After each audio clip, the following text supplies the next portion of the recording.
Ujú. ¿Qué tal, amigas y amigos? Espero que se encuentren muy bien. En esta oportunidad estoy realizando un conversatorio interactivo con la señorita Madeleine Gutiérrez de la ciudad de Guayaquil, Ecuador, la cual me solicitó una entrevista, conversatorio para consultar una serie de conceptos relacionados con las temáticas que quiere aplicar de mis investigaciones en su justamente tesis de la carrera de Trabajo Social de la Facultad de Jurisprudencia y Ciencias Sociales y Políticas de la ciudad de Guayaquil, Ecuador. Así que con nosotros se encuentra Madeleine Gutiérrez. Muchísimas gracias, Madeleine, por la entrevista, por solicitarla. Estamos en contacto ahora entonces contigo. Te doy la bienvenida, adelante, y bueno, comenzamos entonces la entrevista con tu persona. Gracias. Gracias, querida Adriana, gracias por Por brindarme favor, este tiempo y este espacio para poder conversar. Bueno, por favor. como te decía anteriormente, antes de la entrevista, yo estaba observando tus videos y realicé algunos apuntes y unas preguntas para iniciar el conversatorio. Ya, Perfecto, hagámoslo bien fluido, no te preocupes, lo hacemos como bien un conversatorio interactivo y vamos platicando porque esta información le va a servir a muchas personas que también puedan después continuar trabajando las líneas que tú ya estás trabajando, abordando justamente los planteamientos que yo hago en, bueno, en mis videos, en mis actividades académicas y curriculares. Así que adelante. Y bienvenida.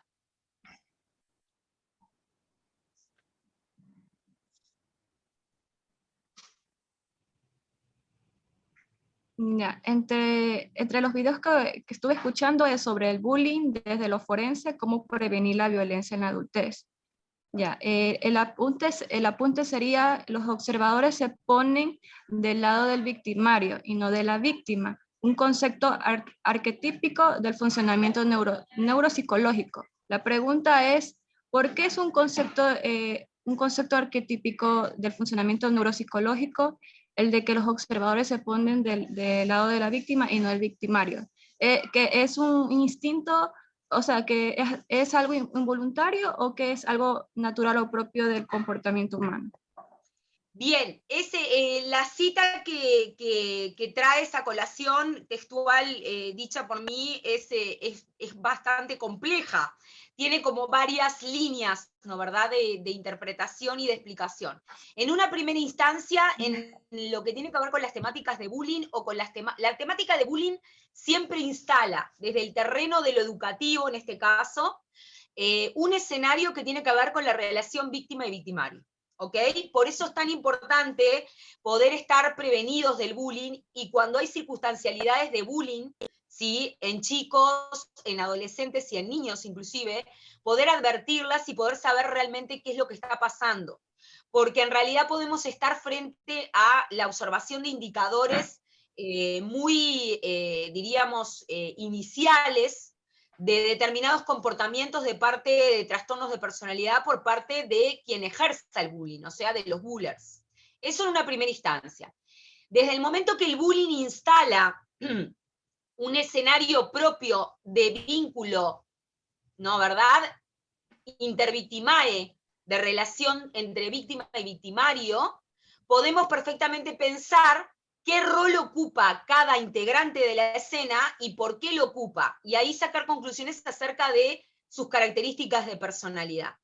Cuando yo planteaba justamente este hecho de que en la mayoría de los casos arquetípicamente no se toma partido a favor en una primera instancia por la víctima, sino que se pone del lado del victimario, está vinculado directamente a toda la serie de investigaciones que existen, que después te puedo pasar, investigaciones científicas al respecto, que plantean que en realidad nosotros como especie humana, ¿sí?, y como animales de base que somos, aspecto que en realidad se mantiene en las bases biológicas de nuestra conducta, ¿no, verdad?, tenemos una predisposición natural a ponernos detrás de quien ejerce la acción. En este caso, la acción que se ejerce es una acción violenta, de maltrato, ¿ok? De alguna manera acoso. ¿Bien? Entonces, ¿qué sucede? Sin embargo, si lo analizamos desde el punto de vista victimológico forense, no deja de ser una acción. O sea, tenemos dos sujetos uno toma una acción, toma la iniciativa de la actividad, y el otro queda en una posición pasiva.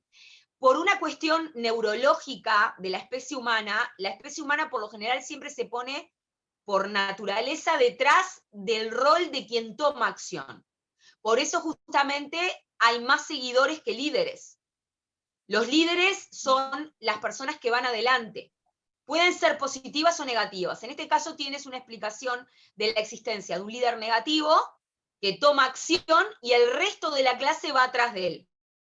Por una cuestión neurológica de seguimiento de la especie va atrás de quienes toman la iniciativa y se animan a ir, diríamos, tras una actividad o tras una función que el resto no se anima a hacer. ¿Ok? Entonces, en ese punto, en el caso, por ejemplo, del bullying, ¿sí? Por supuesto que van a ponerse detrás de alguien que no es un líder positivo, es un líder negativo, pero sí lo van a hacer. Por naturaleza y predisposición sí lo van a hacer. Por eso en una primera instancia se toma acción, ¿sí? A favor del buller, ¿sí? Y la mayoría de las veces se descree de la víctima en un primer momento. En un segundo momento, cuando las personas empiezan a ver de qué se trata realmente el problema, ¿sí? Por supuesto, esto tiene que ver también con la edad de los chicos que estén involucrados en la situación de bullying o de los adultos que estén involucrados en la situación de acoso laboral, que funciona exactamente igual que la escenificación del bullying, ¿sí?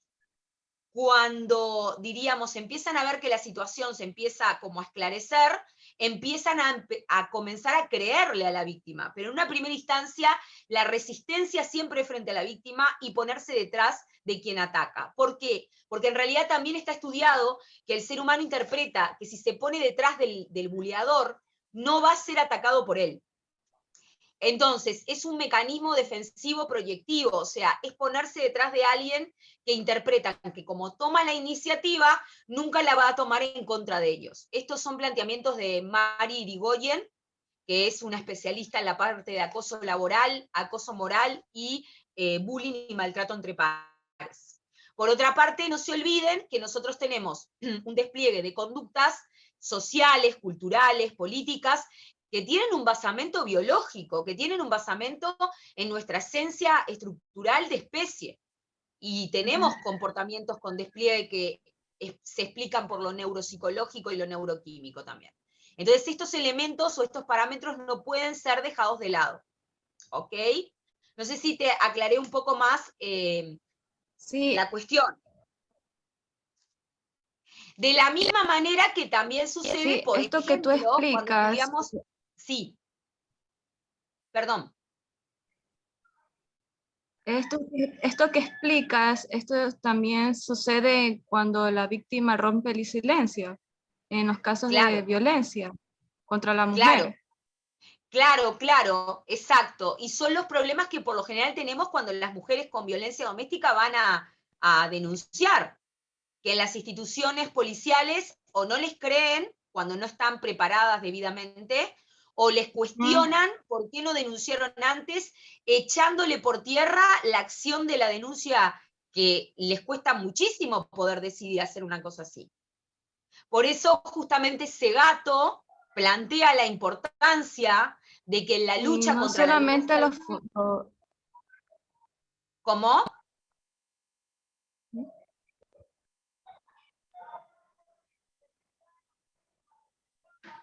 No, lo que te decía es que por eso Segato plantea que en la lucha contra la violencia de género es fundamental poder sensibilizar a la población que capta los casos de violencia doméstica, porque en una primera instancia la predisposición natural del ser humano es no creerle a la víctima. Es interpretar que por alguna razón la víctima no denunció antes. Entonces, es como que tiene asignada innatamente ya en el imaginario una pseudo culpa, cuando en realidad es la víctima. Y por supuesto que jamás podemos descreerle, porque por eso ocupa el lugar de víctima y no es el victimario. Por otra parte, la fascinación que tiene el ser humano también por conocer cómo funciona la mente del maltratador, la mente del violento o la mente de las personas que cometen homicidios, tiene que ver con lo mismo. tiene que ver con que en realidad la humanidad quiere conocer qué pasa dentro de estas mentalidades, porque son seres que por supuesto son líderes negativos para muchas personas, por las acciones violentas que ejercen, pero no dejan de ser, de alguna manera, sujetos que se animan a hacer cosas que el resto no se anima. Entonces, antropológicamente hay como una predisposición a ir tras entender por qué hacen lo que hacen. Por supuesto que son las razones iniciales de prevenir. A nosotros nos interesa prevenir. A mí, por lo menos, yo trabajo en mi área especializada forense, técnica y pericial para prevenir a las víctimas. Pero también en la población en general hay como un morbo de querer conocer qué pasa dentro de estas mentalidades, justamente por la misma razón, porque el ser humano tiende a tener más intriga por saber qué pasa por la mente del que hace aquello frente a lo cual nadie se anima a hacer. ¿Se entiende? Entonces, en esa lógica victimológica es cómo funciona este fenómeno que se da o que se puede observar en escenarios de bullying o de acoso moral y maltrato. Dime, porque creo que el último no te escuché. Sí, que esto que tú explicas es una situación de mucho riesgo para las víctimas y para las sobrevivientes incluso. Entonces, Sí, una manera de desaprender esto, como tú explicabas, sería la sensibilización y la concientización de la problemática en sí, porque parece eso que tiene que ser transversal. Y esto que también argumentabas suele ocurrir frecuentemente cuando la víctima habla, sea por cualquier tipo de violencia. Ujú. Pero, ¿qué medidas tú pensarías que se podría aplicar, aparte de la sensibilización y concientización? Porque no y en solamente esto que son los servidores trabajamos, públicos, también son las familias. sí, es una muy buena pregunta. A ver, el problema que tenemos es que por lo general la víctima no es elegida al azar.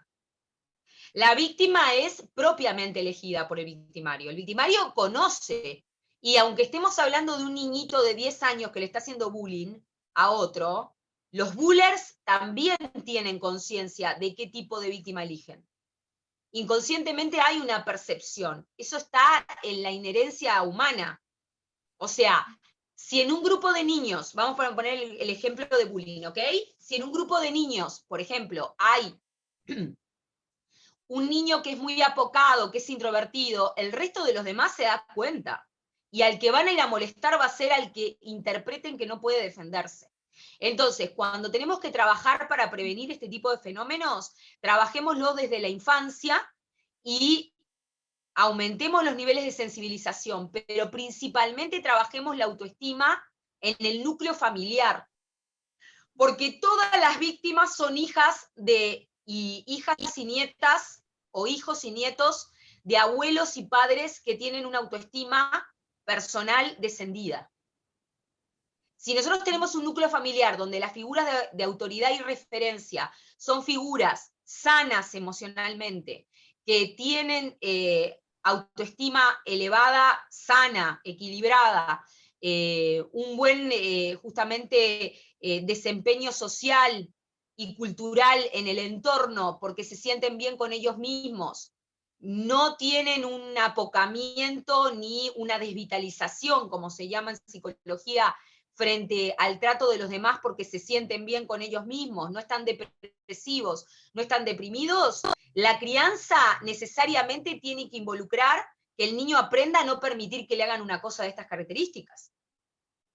El problema es que aquí volvemos a qué es primero, que el huevo o la gallina. O sea, ¿dónde está el problema? Tenemos que sensibilizar a las personas que recepcionan las denuncias, pero también tenemos que sensibilizar a los papás y a las mamás para que corten el canal tóxico transgeneracional de educar potenciales víctimas. Porque hay realmente núcleos familiares que son máquinas de generar víctimas a la vida. O sea, educan a sus hijos en una posición tan pasiva frente a la realidad, frente al mundo, que es como que promueven la multiplicación de víctimas. Y naturalmente esos niños van a caer en ese lugar. Y el que sufrió bullying va a tener acoso laboral en el ámbito laboral después, porque va a arrastrar ese, diríamos, rol de víctima toda su vida. Entonces lo que tenemos que hacer es enseñar muchísima autoestima, muchísimo autocontrol, muchísima disciplina, para que se sepa poner la disciplina sanamente y los límites sanamente, para que esos papás y esas mamás eduquen seres integrales y sanos desde el punto de vista emocional. Porque si no, reproducimos todo el tiempo padecientes pasivos, padecientes mudos, que no hablan, que no saben expresarse, que sufren y no dicen absolutamente nada.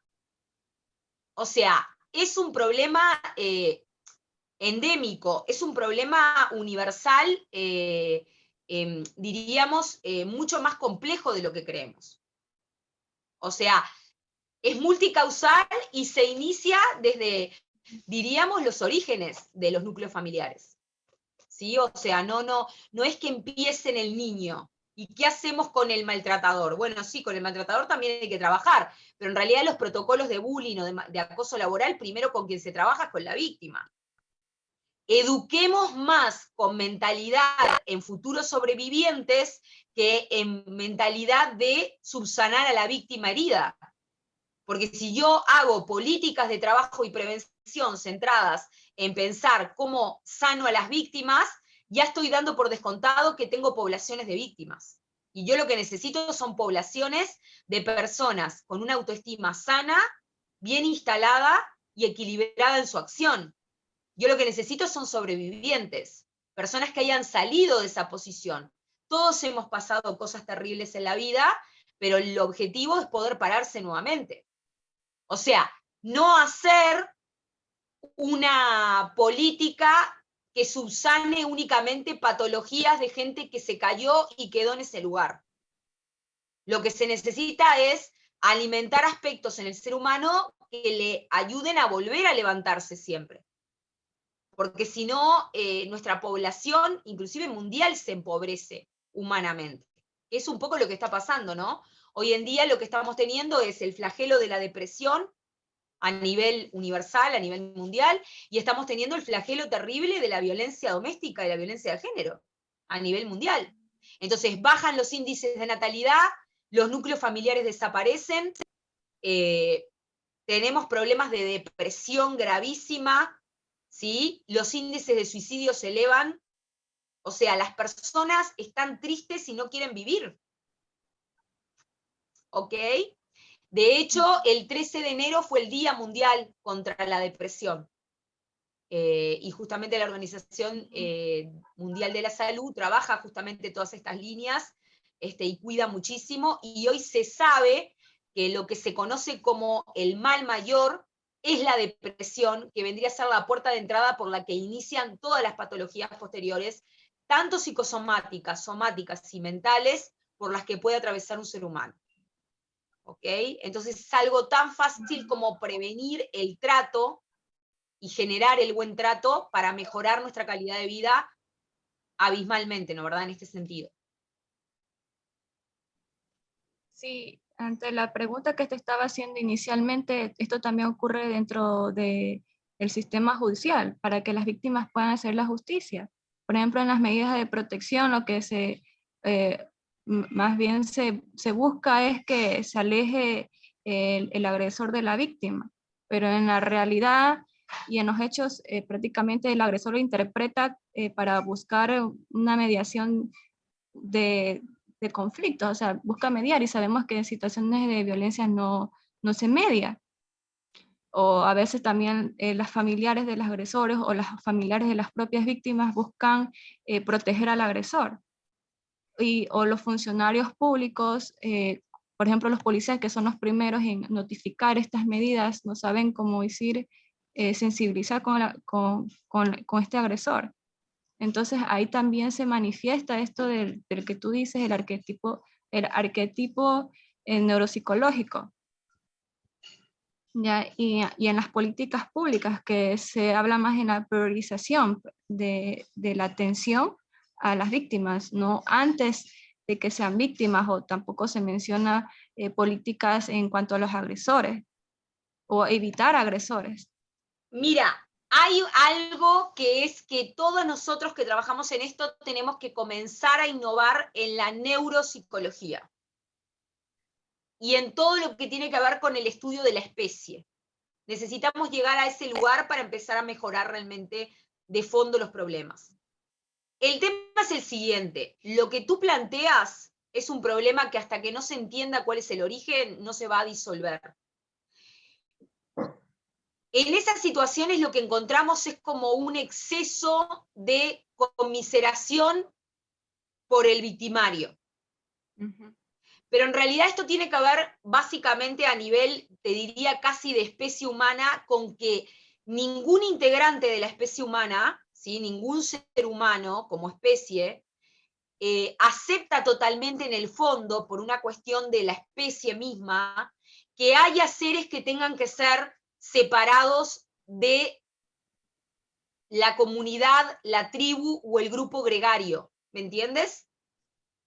Entonces, en un nivel muy, te diría que antropológico ancestral de todos nosotros como especie humana, hay como una negación interna muy primitiva, ultra primitiva, que hace que cueste muchísimo que el ser humano, en una prima facie castigue con el alejamiento o diríamos el aislamiento del resto de la comunidad al sujeto que se comportó mal. Porque siempre hay como una predisposición a que si somos todos humanos, todos tenemos que estar en comunidad, todos tenemos que estar en vinculación. Esto puedes capaz que investigarlo más en el área antropológica, forense. Tiene más que ver con esto, ¿no? ¿Verdad? O sea, entonces, ¿qué sucede? Esto que muchas veces a uno le genera impotencia, de decir cómo no actúan o cómo no le aplican la justicia debida al sujeto para que se separe de la mujer que maltrata o que golpea, o cómo no se procesa, o cómo... Tiene que ver un poco con este elemento que te estoy planteando. ¿Ok? Tiene que ver como con una incapacidad natural o filogenética, o mejor dicho, ontogenética de nuestra especie, de dar como una contemplación extra a ese tipo de situaciones. Bueno, el victimario ya va a cambiar, va a mejorar, va a recapacitar, pero en realidad nunca sucede. Nos cuesta mucho poner un límite y decir, no tiene rehabilitación, o le va a costar la rehabilitación y tiene que irse, tiene que separarse. En épocas ancestrales, por ejemplo, se extraditaba a la gente de los países. A las personas se las llevaba a islas y se las excluía culturalmente, si hacían algo indebido o ilícito. También tenemos civilizaciones mucho más bárbaras y terribles que directamente, por ejemplo, a los abusadores de niños los mataban. Se enteraban, como por ejemplo en la civilización vikinga, se enteraban que era un violador confeso y lo asesinaban. O sea, era como que existía la silla eléctrica, ¿entiendes? Entonces, la civilización trae a colación esto de, bueno, qué se contempla y qué no se contempla. Y cuando contemplamos cosas, ¿cómo protegemos paralelamente a la víctima cuando estamos contemplándolas? Porque sí, yo puedo ser muy contemplativa con el victimario, pero si la víctima está corriendo peligro a razón de las decisiones que tomo, no es una política efectiva la que estoy ejerciendo, porque tengo que proteger realmente al que realmente recibe más daño de la situación. ¿Qué es lo que define a una víctima y lo distingue de un victimario? La víctima es la que más pierde. Eso es lo que genera la definición de una víctima. El victimario es el que menos pierde participando de la actividad. La víctima es la que más deja cosas beneficiosas para sí misma de lado como consecuencia de estar en contacto con ese sujeto. Entonces, si tenemos claro este concepto, hay que proteger en base a este concepto. Y sí es verdad que nos juega algo de nuestra especie en contra, porque siempre hay como una contemplación Sí, y eso, extra. Dime.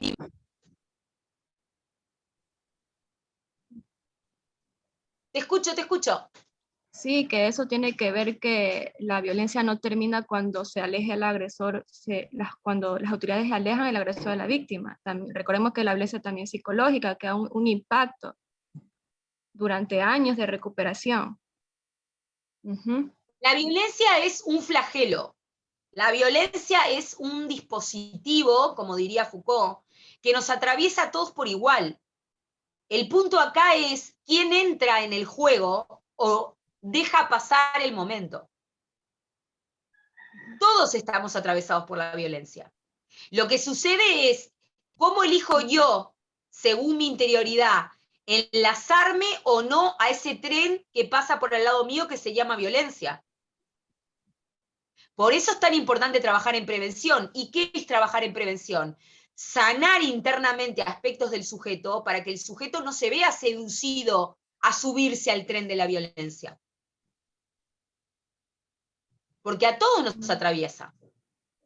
Bueno, Adriana, aquí en Ecuador, como te decía en mis análisis, es que en la primera encuesta nacional de víctimas que sufrieron violencia, eh, mostraron que el 61,3% son las que viven violencia. Ya en la segunda encuesta, que fue en el 2019, aumentó a 65%, redondeando.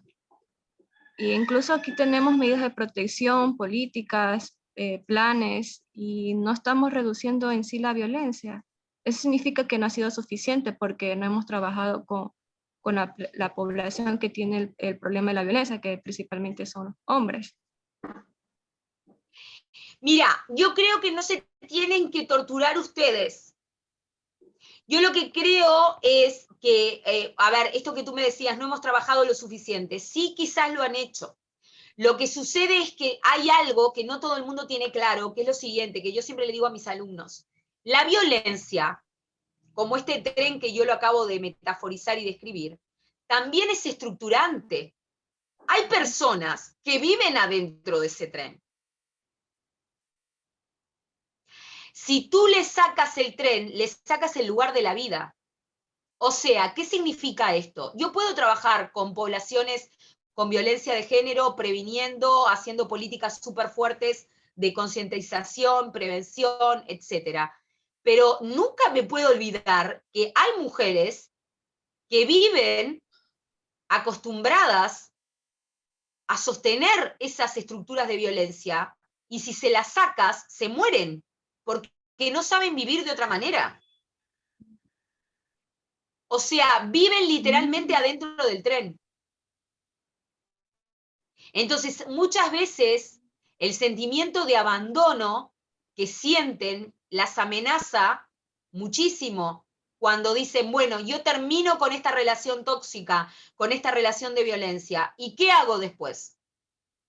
Entonces, en realidad yo lo que creo que la clave para un trabajo preventivo, político, efectivo en esta materia, ¿sabes cuál es? No es trabajar con los victimarios ni con las víctimas, es trabajar específicamente en la mentalidad de la víctima, pensando qué le ofreces tú para sustituir el código de violencia que le sacas de su historia de vida para que ponga algo en ese lugar y continúe su vida sin la presencia de ese violento. O sea, hagamos más escuelas para la vida, enseñanza para la vida, lecciones de vida. La convivencia y la civilización hay que educarla también. Esto tiene, Te escucho. que esto está relacionado o se puede manifestar cuando las víctimas ponen la denuncia y después abandonan el proceso. Por supuesto. Porque lo que pasa es que muchos se han olvidado que la violencia es un código de comunicación errado, pero es un código de comunicación. Y hay muchas mujeres que se comunican en ese tren llamado violencia. Si tú se lo sacas, ¿cómo se comunican? Sienten que se mueren, que les sacas una parte del cuerpo. Por eso vuelven.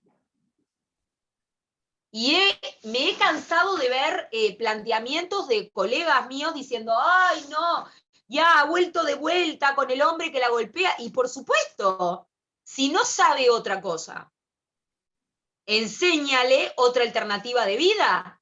Yo, por ejemplo, cuando trabajaba en intervención en este tipo de casos, hacía grupos de mujeres que querían salir de la situación de violencia en la policlínica comunitaria y les buscaba actividades.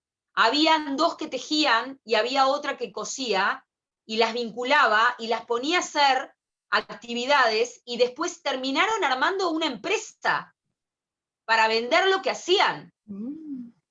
Se ocupaban, tenían su historia de vida que comenzaba a funcionar en otro eje, no en el eje de depender únicamente de cuándo volvía el esposo a la casa y esperar sentadas a que las golpeara. Pero les tienes que ofrecer otro proyecto, porque a ellas demasiado ya les cuesta salir como para después buscarse ellas mismas el proyecto nuevo. Entonces, ¿cómo hacer efectivas estas políticas de prevención para las víctimas? Muy simple, trabajen con políticas preventivas que les ofrezcan alternativas nuevas de vida, que realmente les puedan enseñar a ellas a cambiar de forma de vivir. Porque si no tienen, diríamos, están tiradas en el medio del océano, y tú no les muestras el barco donde se pueden subir para cambiarse de un barco al otro, van a quedarse en el barco que están. Aunque en el barco que estén, las estén violentando, golpeando, difamando, perjuriando y hasta cobrándoles la vida. Lo que pasa es que no existen demasiadas políticas pensadas de esta manera como yo te lo estoy planteando.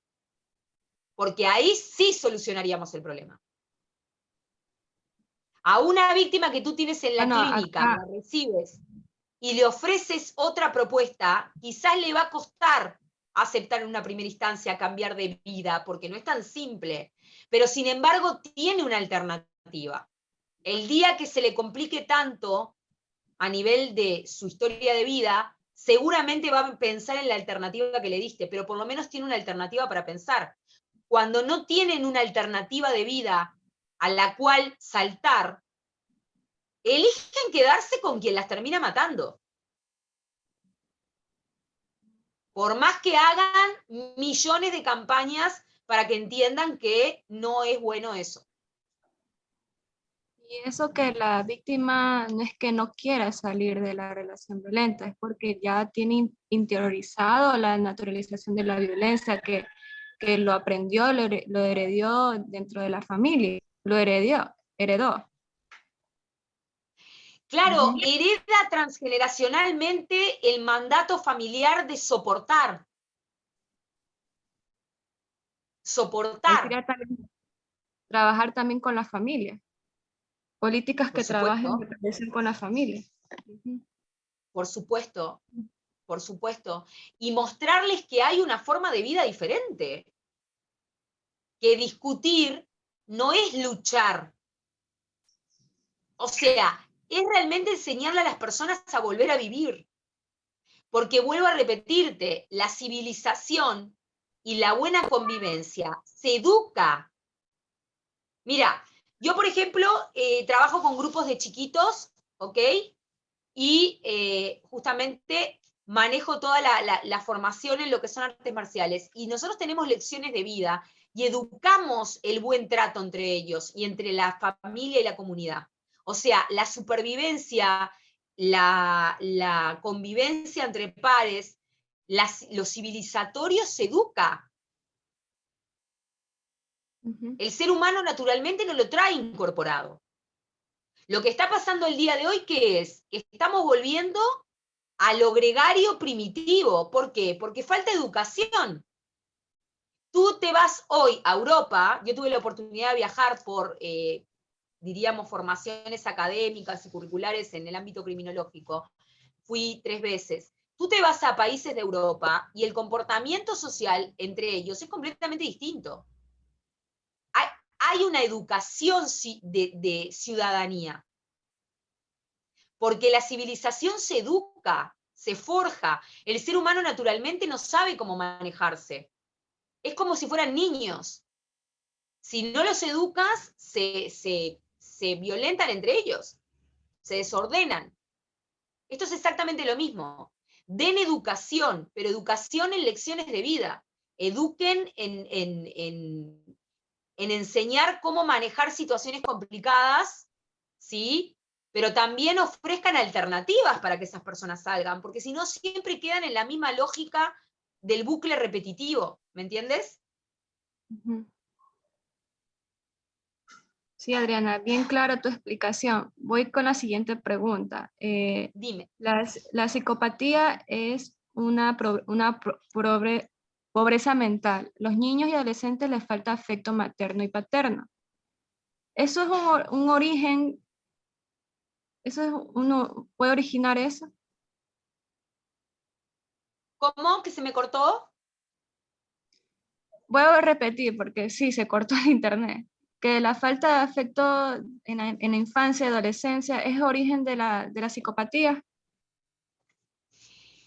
Sí. Y te lo voy a decir de una manera que nunca lo expresé, pero que funciona de esa forma. Em, los trastornos de personalidad son personas que están obsesionadas por algo.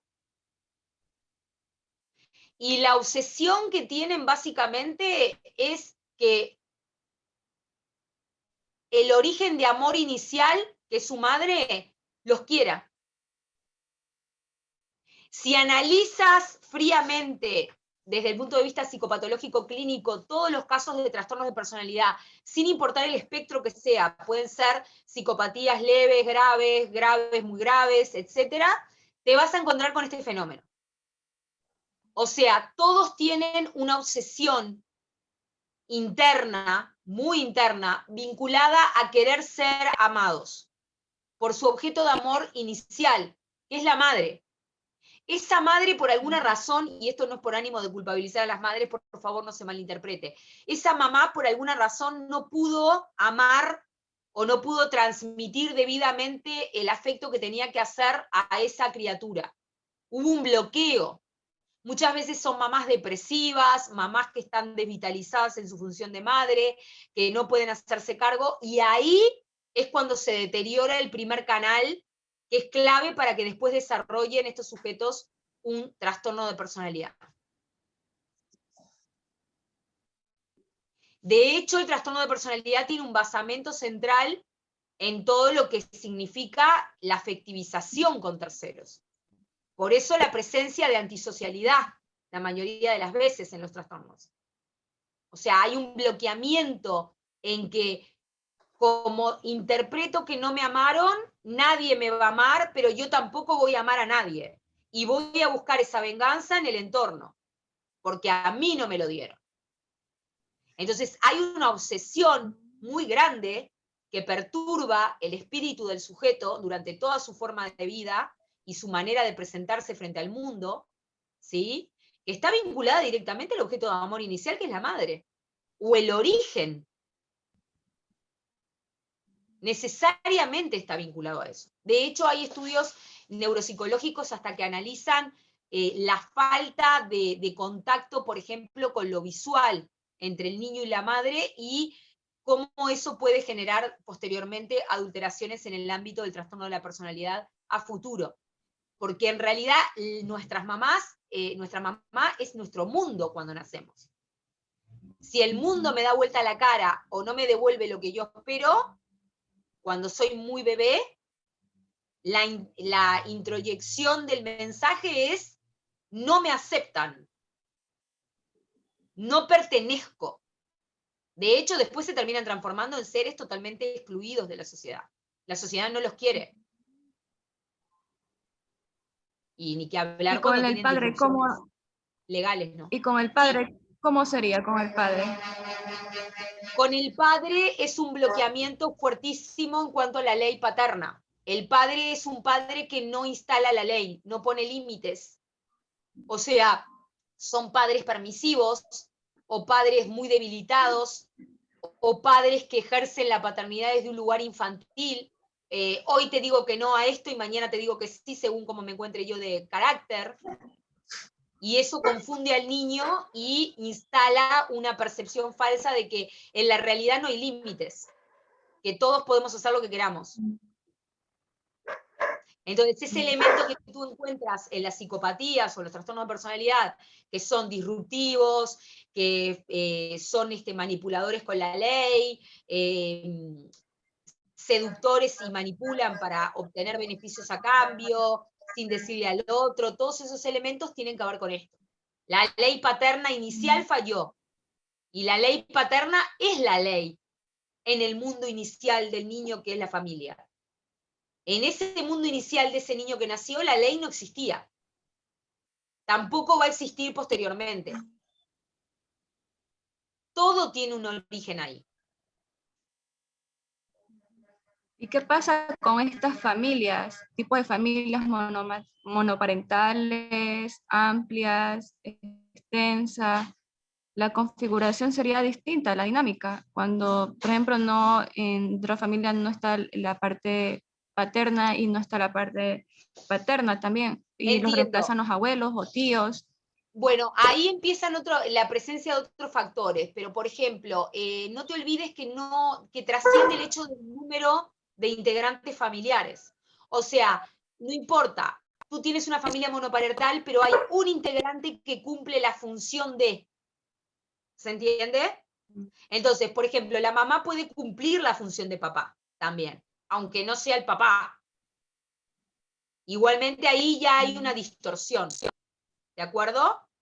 Por otra parte, en el caso de las familias donde son los abuelos los que en realidad, diríamos, crían, ahí tenemos una conflictiva importante porque sucede que en realidad, a ver, no da buenos resultados. ¿Por qué? Porque los padres ponen mucho más límites que los abuelos. El abuelo tiene un impacto de autoridad muy menor sobre el nieto. No los cría de la misma manera. De hecho, muchos homicidas seriales fueron criados en muchísimo, te diría que más del 60% fueron criados por sus abuelos. O sea, cuando el abuelo está debilitado en su rol de autoridad, no es positivo. Ni que hablar cuando son abuelos maltratadores y abusadores, ¿no? Pero digo, o sea, aparecen otros factores que quizás en la crianza de padres no aparecen. Y en el otro 50% encuentras realidades completamente opuestas, como por ejemplo, criados por los abuelos, las criaturas tienen el acceso a una lógica de valores y de criterios y de códigos socioculturales mucho más encumbrados, mucho mejores que los actuales. Pero bueno, depende de cada circunstancia, ¿no? Pero vuelvo a repetir, el número de integrantes familiares no tiene que ver, porque en realidad puede ser un vecino el que cumple la función de padre. O sea, en el aparato psíquico lo importante son quienes cumplen la función de, no importa qué nivel de filiación o de vínculo sanguíneo tengan con el menor. ¿De acuerdo? Bien. La otra pregunta sería, ¿de qué manera se puede prevenir la psicopatía en la etapa de vida, tanto en infancia, adolescencia, adultez? Yo lo que creo que lo que es clave en la infancia, a ver, en la adultez ya no lo puedes prevenir. Puedes prevenir los trastornos de personalidad o las psicopatías hasta antes de los 10 años. Después de los 10, 11 años ya perdiste. O sea, ya se instaló algo que complica y que puede desarrollarse más o menos. A partir de los 11 años podemos trabajar en que lo que se puede desarrollar mucho negativamente disminuya, ¿ok? O repliegue, pero no prevenirlo porque ya se pasó. Antes de los 10, 11 años, como plantea Robert Hare, puedes hacer algo, pero tiene que ser de índole, diríamos, todo afectivizado. Se puede empezar a trabajar desde antes del nacimiento, en las madres embarazadas, en prevención neonatal, y también se puede empezar a trabajar después con neonatos, con la mamá y con el bebé. En esas instancias aparece mucho toda esta cuestión de cómo el sujeto cultiva sus emociones, etc. Por más que les parezca que sean muy chiquitos, ya desde ahí están trabajando todo el tema de los límites, el soportar la frustración, el respetar a los mayores, a los límites, etc. Desde ahí se puede empezar a trabajar para prevenir, cuando son niños. Y de adolescentes, o de púberes, mejor dicho, trabajar todo lo que tenga que ver con lecciones de vida, comportamiento, convivencia, compartir, el egoísmo, disminuirlo, promover la socialización, el compartir, la afectivización entre terceros, la sensibilización, todo lo que aumente los niveles de inteligencia emocional. Eso ya es preventivo natural, antes de los 11 años. Después de los 11 años, si ya se instalan indicadores, hay que empezar a trabajarlos, te diría, de manera inmediata para disminuirlos. Porque lo que puede pasar es que como ya están instalados, aumenten y se disparen con actividades totalmente disruptivas o muy descontroladas a futuro, ¿sí? Cuando el adolescente se transforma en un joven. O sea, lo que tenemos que evitar ahí es pasar a ese rango. Creo que básicamente sería eso. Pero también puedes trabajar con embarazadas, por ejemplo, disminuyendo todo el tema de consumo problemático de sustancias, controlando los niveles de cortisol en sangre para que la embarazada no esté estresada, porque si no, ya genera una criatura con una predisposición a todo eso. Su aparato psíquico, por más que no desarrolle después posteriormente una psicopatía, sí va a ser muy sensible a todo lo que involucra la violencia. Entonces puedes prevenir trabajando en estas líneas, ¿no, verdad?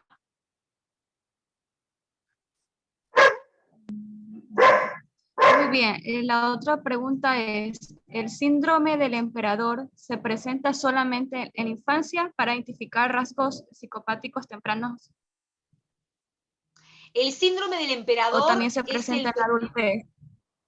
No, a ver, en adultez ves las consecuencias de la presencia del síndrome del emperador en la infancia y en la adolescencia.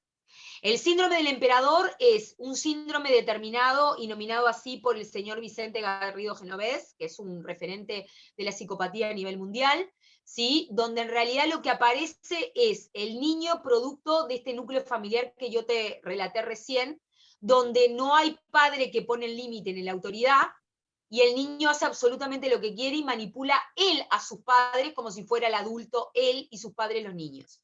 De hecho, es así. A él le da el suficiente nivel intelectual como para manipular el espectro de acción de sus padres, y sus padres se comportan como niños en cuerpos de adultos. Por ende, él toma la posición de adulto teniendo un cuerpo de niño. Cuando esto sucede, después en el avance evolutivo nos vamos a encontrar con un psicópata. Porque de hecho, por eso los psicópatas son adultos con mentalidades infantiles. O sea, viven en la adultez lo que no vivieron en la infancia. Dime. Y eso que el psicópata no necesariamente es un asesino. Puede estar integrado socialmente. Sí, claro, no, estamos hablando, no, y de hecho hay asesinos integrados socialmente. O sea, estamos hablando de psicopatías en general. Cuando hablamos de psicopatías en general es todo el espectro de trastornos de personalidad que involucran casos muy graves los homicidas, ¿no, verdad? Por ejemplo, homicidas seriales. Sí, cuidado que también tenemos homicidas seriales que están integrados socialmente, que son los psicópatas integrados, ¿no? O sea, hay de todo. ¿Ok?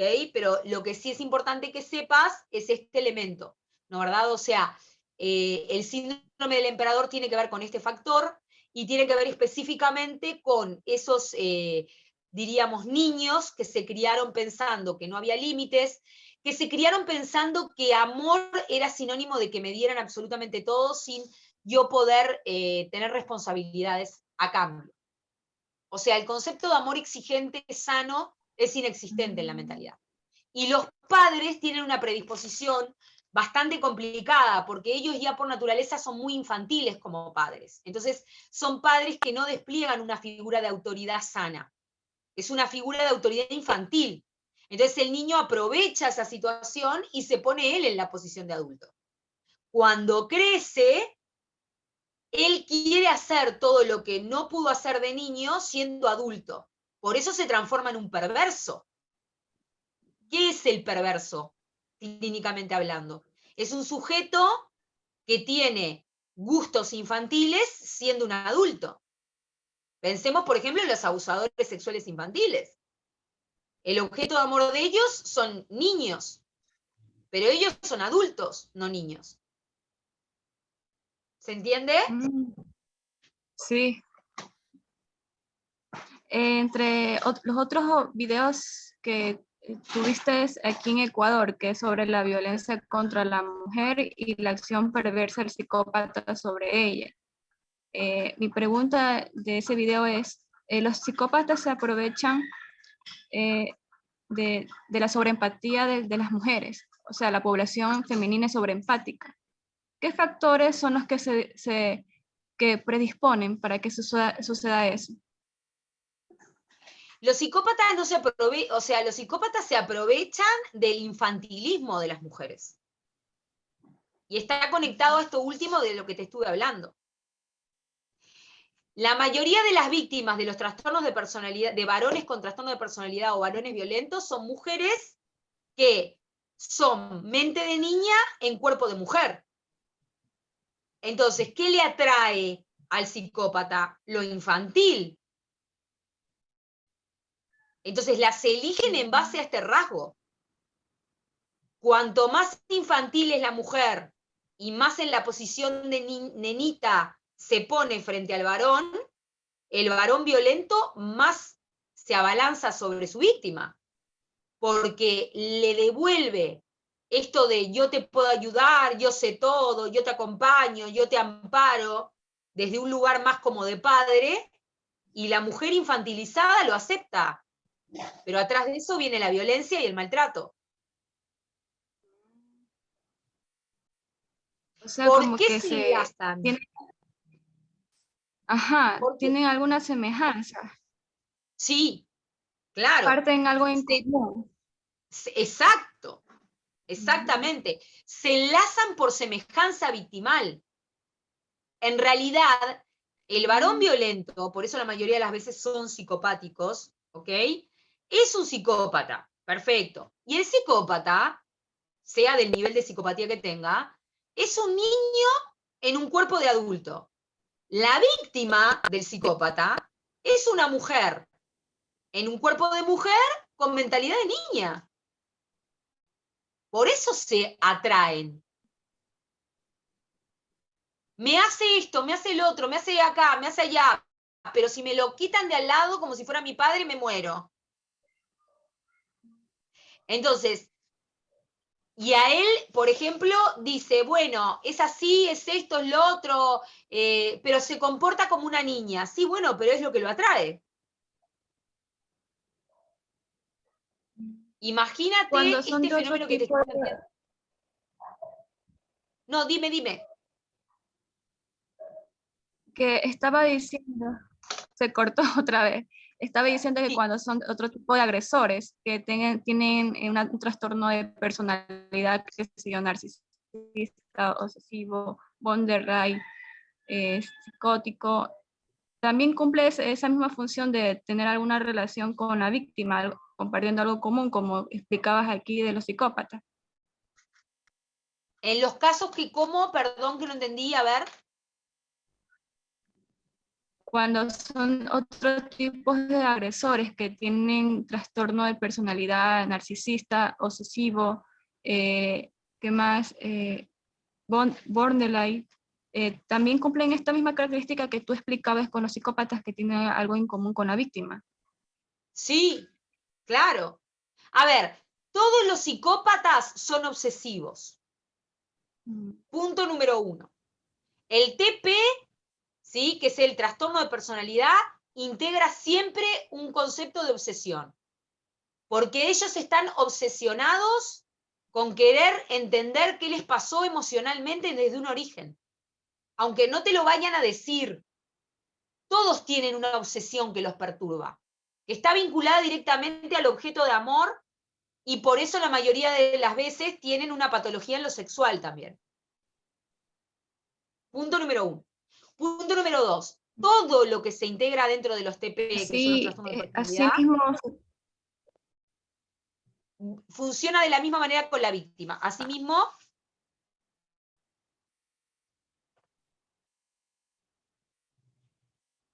Adriana, parece que se cortó otra vez. sí, Ya, dime, te te escuchas. escucho. Sí, Ya.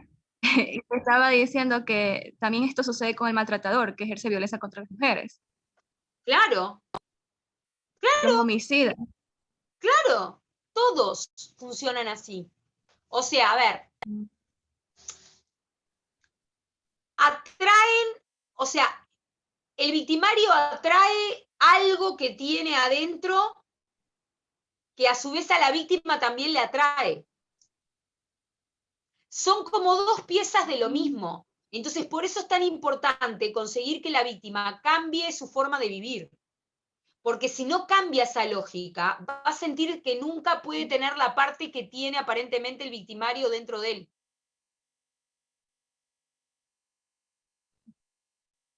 Son como dos piezas de encastre. Tú lo que necesitas hacer con la víctima es que la pieza de ella se transforme en otra pieza.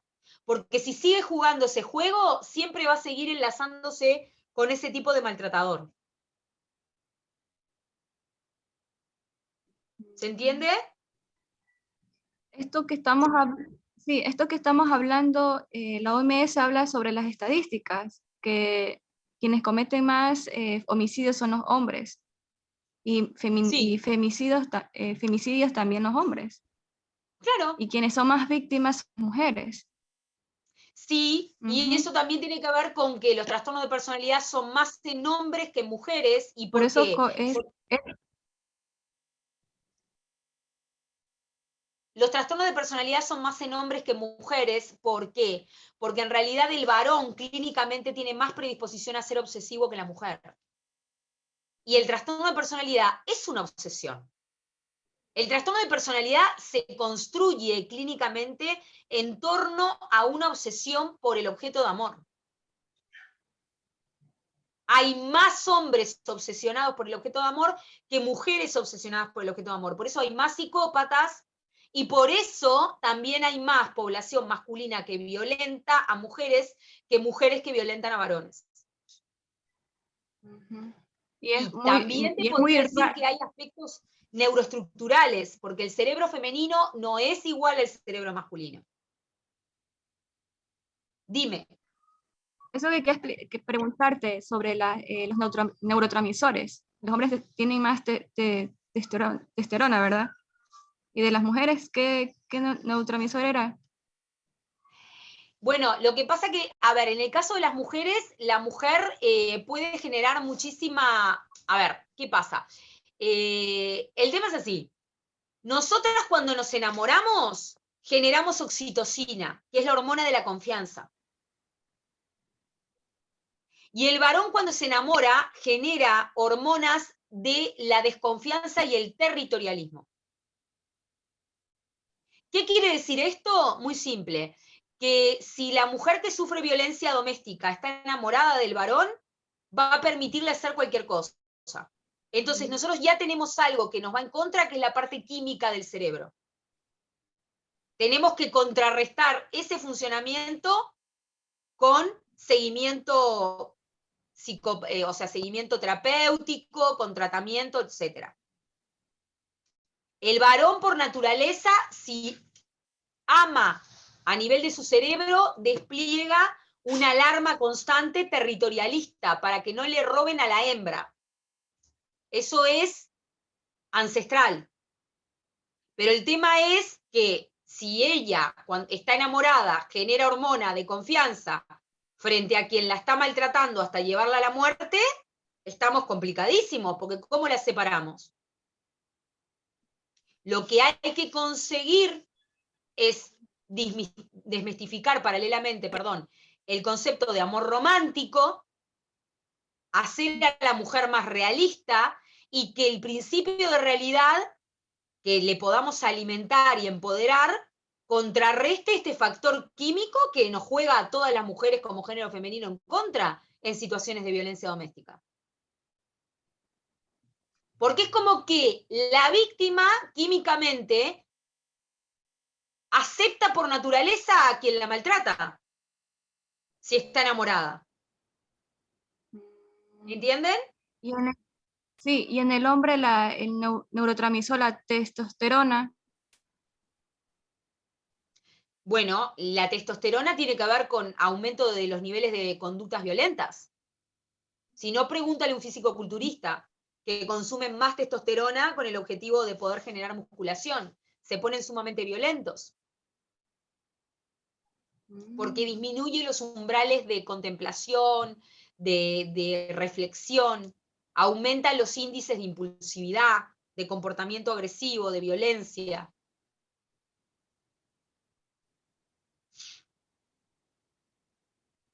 Es un fenómeno multicausal y muy complejo.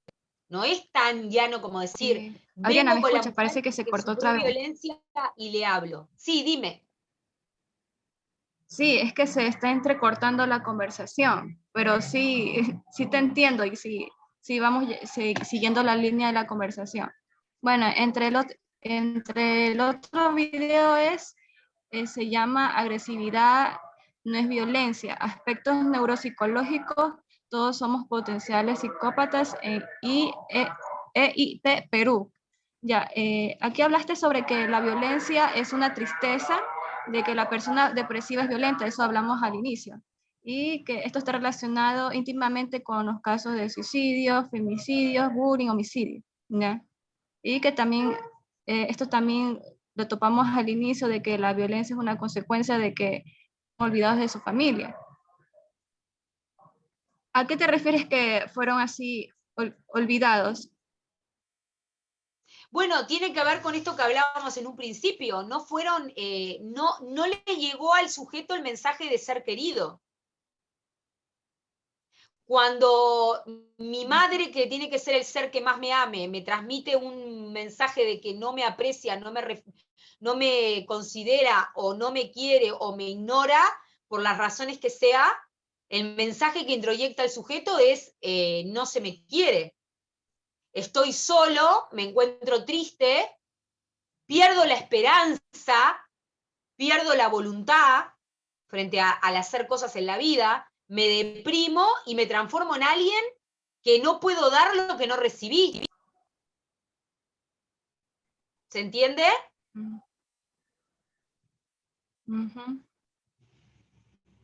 Sí, Lo que sucede es entre el que otro video que sí, también estuve observando, sí. Dime. dime que se cortó ahí también, otra vez. No, lo que Ibas a te quería decir es decirme. que lo que te quería decir es que sucede también que cuando yo hablo de potencialidad psicopatía de todos, estoy hablando de que si vivimos situaciones de estas características, o sea, todos nacemos con un aparato psíquico genérico, ¿ok? Pero quien vive estas situaciones es como que despierta determinadas áreas de ese aparato que después pueden transformarse en otro tipo de problemas o de psicopatías a futuro. En ese punto todos seríamos potenciales psicópatas. Lo que sucede es que algunos hemos podido tener la suerte de no vivir realidades tan complejas y por ende no desplegar ese elemento. Pero digo, a ver, es un fenómeno muy sutil y al mismo tiempo muy frágil en el ser humano. Fíjate que dependiendo del impronting, de la anidación del bebé con la mamá y todos estos elementos, nos encontramos después con un sujeto que se puede transformar en un genocida. O sea, no es por criminalizar lo cultural ni lo social, ¿me entienden? Pero científicamente hay que tomar cartas en el asunto serias sobre el tema, porque no es un fenómeno menor. En Sí, como nuestras manos decías al está, principio, la violencia, ajá, que la exacto, en violencia es nuestras manos está multicausal y estructural. modificarlo. Claro, y en nuestras manos está modificarlo. O sea, nosotros como especie humana tenemos todos los elementos para modificar este fenómeno. Lo que pasa es que es como que nadie lo instala. Entonces se sigue sin hacer y seguimos atrasando todo el proceso evolutivo. La violencia no es lo mismo que la agresividad. La agresividad es una fuerza que nos lleva a hacer cosas, ¿sí? Por ejemplo, el bebé es agresivo cuando nace por el canal de parto, porque si no, no nace. Necesita ser agresivo en acción, diríamos, en conducta, ¿ok? Reactiva. Y la violencia es una premeditación de una acción frente a otro para que le haga un mal. Y aunque le haga un mal, yo obtener un beneficio. Ese es el concepto de violencia. Por ejemplo, un hombre que medica a su mujer para que no se despierte y no lo moleste, como he estado yo en casos de violencia doméstica con estas características, o tenerla completamente drogada para él hacer absolutamente lo que quiere con ella. Eso es violencia. Claramente, ¿no? Es una violencia sumamente compleja, pero digo, hay una diferencia entre violencia y agresividad y no hay que confundirlas. Lo que sucede, por ejemplo, y vuelvo al principio de esta reunión de hoy contigo, en el bullying es que los niños muchas veces confunden en el bulleador la acción de tomar iniciativa con agresividad impulsiva sana, lo confunden con justamente la conducta violenta del maltratador. Entonces se ponen detrás del buller, porque el buller es el más bonito, porque el buller es el que tiene mejor cuerpo, porque el buller aparentemente es el líder más inteligente, pero es un líder negativo. Pero confunden la agresividad, diríamos, la espontaneidad de un sujeto agresivo de comportamiento con el comportamiento violento de un sujeto violento. Y sí, si me dices que tienes una población y le haces elegir entre un líder positivo y un líder negativo, y en el líder negativo ven un desempeño más visible de conductas espontáneas, de que es más lanzado, más mandado, de que se maneja de manera mucho más locuaz y demás, seguramente la mayoría de la población que tenga que elegir va a elegir al líder negativo sin darse cuenta que es negativo. Si el líder positivo es callado, quieto y pasivo. Entonces tienen desarrollada más las habilidades sociales. Claro. ¿Quién? ¿Quién dices tú?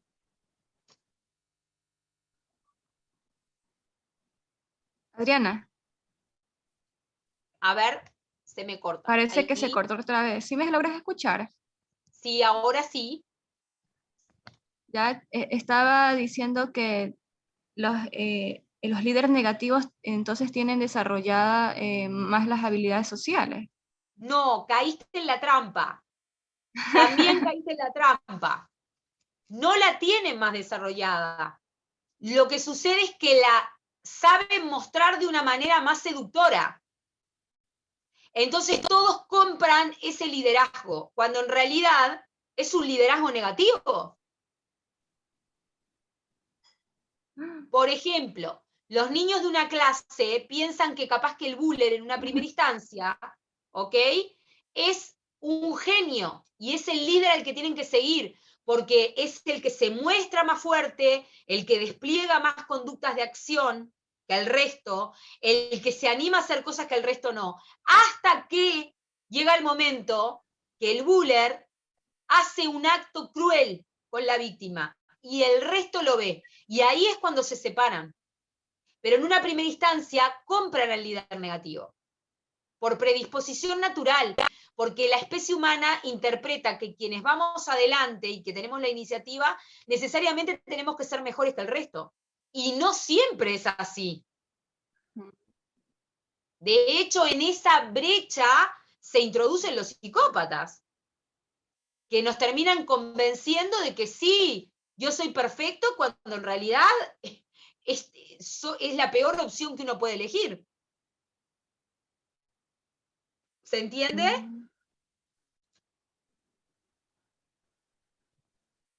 Sí, entonces, ¿cómo se podría identificar entre un líder positivo y un líder negativo?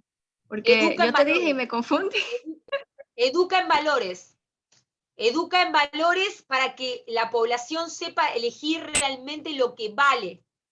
Valores no es que yo tenga el último carro y el último reloj. Valores es que yo sea una buena persona.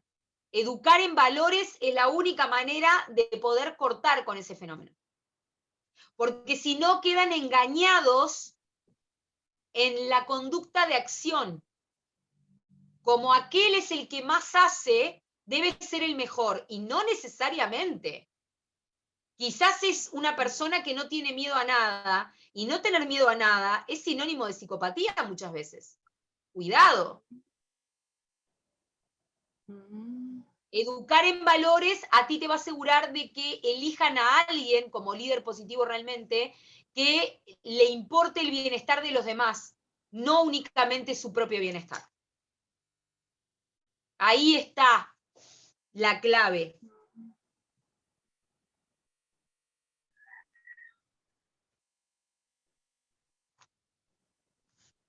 Le diste en el clavo. Bueno, entre los otros videos también que estuve escuchando es sobre mujeres psicópatas y homicidas seriales, perfiles en la vida diaria, del Instituto SEFAF de México, una conferencia que realizaste. CAF, sí. Ya, ahí hablaste de que la psicopatía es una debilidad de la moral. Sí, lo es. Es tal el nivel de obsesión que tienen por el objeto de amor que buscan, que nunca se les vio, que se olvidan de los principios morales. El principio moral tiene que ver con lo que yo permito, ¿ok? O habilito como correcto para mí, pero también para los demás. Que no me daña a mí, pero tampoco daña a los otros. Querida Madeleine, tenemos un minuto porque se nos va a cortar la reunión. Listo, para terminar, tú explicabas en tus varias conferencias de que la estafa y la traición dentro del núcleo familiar que viven los hijos, padres y madres son disparadores para desarrollar un trastorno de personalidad psicópata. Sí, porque hay un engaño transgeneracional, hay algo que no se dice, de lo que nadie habla, y de alguna manera genera una alteración en el principio de realidad. Las cosas son así, pero sin embargo hay algo que nunca cierra realmente como es la realidad para todos los demás. Entonces, en ese punto tan sutil, aparece la mentira como una conducta viable para poder seguirse manejando en la vida, porque la aprendieron del núcleo familiar del que vienen. Eso tiene que ver con el concepto del secreto o el concepto de la cripta dentro del núcleo familiar de René Caes. Lo no dicho, lo oculto en el núcleo. También otra pregunta para terminar es, esto de que hablamos de que el psicópata es alguien moralista. A ver, que hablamos, a ver, espérate, que se... Sí me escuchas, parece que se cortó. Ah, ya. Que el psicópata es un débil moral. Y Rita Segato habla de que los violadores son moralistas. Moralista según su lógica de moral personal, que es única y no es universal. Ajá. El psicópata no es que no tenga, diríamos, culpa, sí la tiene. El único sentido de culpa que tiene es cuando él siente que no se hizo la ley que él quiere instalar para él mismo, que no es la ley universal. Funciona igual para la moral. Tienen su propia moralidad personal, cuentapropista, que no es compartida con otra moral de otras personas. Cuando Rita Segato habla del violador como moralista, habla del violador centrado en sus propios principios morales, que por supuesto no son el del resto de la humanidad. Por eso es un psicópata, por Son sus eso es propias un reglas. trastorno de personalidad. ¿Cómo?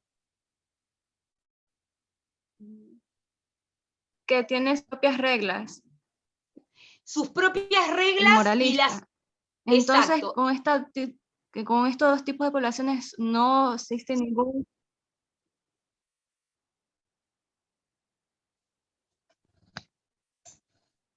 Te escucho, se cortó, te escucho. Con este tipo de poblaciones no existe Ningún tipo de rehabilitación o reeducación, porque no y es tiene empatía complicado, ¿no? Es complicado porque y remordimiento. es como querer rehabilitar a alguien que no acepta que otras personas puedan pensar distinto. Es muy complicada la rehabilitación. Y más bueno, en violadores te diría que casi impensable. Es complicado. O sea, podemos hablar Bueno, Adriana, de programas de control, pero rehabilitación es difícil. Dime. ajá, que terminamos con este conversatorio porque ya se va a acabar el tiempo de la Se nos está grabación. acabando Y todas tus el explicaciones reloj quedaron de muy claras arena con de mis preguntas y Zoom. mis apuntes, aunque tuvimos aquí, Se corta un poco a ver la aunque tuvimos comunicación. Más bien, inconvenientes con querida, la grabación y que hubo interrupciones porque teníamos problemas de conectividad. no te hagas problema, estamos todos igual. Yo ayer estuve en contacto con Honduras y con México y estaba todo igual. Y aquí también porque estamos con alertas meteorológicas, es entendible.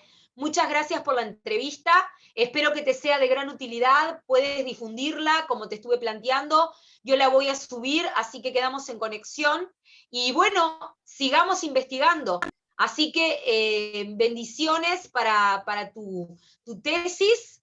Y sigamos investigando y avanzando en esto que tan importante y tanta necesidad implica para nuestra humanidad toda, ¿no? Muchísimas gracias. Muchísimas gracias también a ti, Adriana. Saludos y un abrazo de aquí de Ecuador. Yo Un te admiro abrazo muchísimo. enorme, Ecuador. Gracias. Bendiciones, querida. Bye, bye. Bye.